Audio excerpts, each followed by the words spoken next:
മനുഷ്യന് ദൈവം നമ്മോട് കാണിക്കുന്നത് കാരുണ്യമാണ്.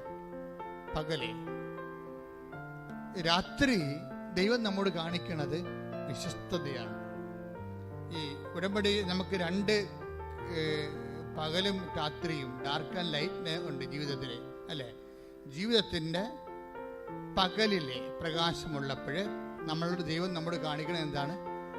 കാരുണ്യമാണ്. അപ്പം കണ്ണ് കാണാം, കാര്യങ്ങളൊക്കെ എങ്ങനെ ചെയ്യണമെന്നൊക്കെ അറിയാം, ഏത് പരീക്ഷ എഴുതണം, ഏത് രാജ്യത്ത് പോകണമെന്നൊക്കെ നമുക്ക് കണ്ണ് കാണാം. ശരിക്കും അതാണ് പകലെന്ന് പറയുന്നത്. കാര്യങ്ങളെ കൃത്യമായിട്ട് നമുക്ക് ഐഡിയ ഉണ്ട്.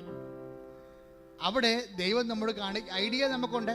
ഏത് സബ്ജക്റ്റ് എടുക്കണം, ഇപ്പോഴേ റിസൾട്ട് വന്നിരിക്കണമാണ്, ഏത് സബ്ജക്റ്റ് എടുക്കണം, ഏത് കോഴ്സ് എടുക്കണം എന്നൊക്കെ നമുക്ക് ഐഡിയ ഉണ്ട്. അത് നമ്മുടെ പകലാണ്. ഐഡിയ നിങ്ങൾക്കുണ്ടെങ്കിലും നമുക്ക് വേണ്ടത് എന്താണ്? അത് നമ്മുടെ മെരിറ്റല്ല. നിങ്ങൾക്ക് ഇന്ന കോളേജിൽ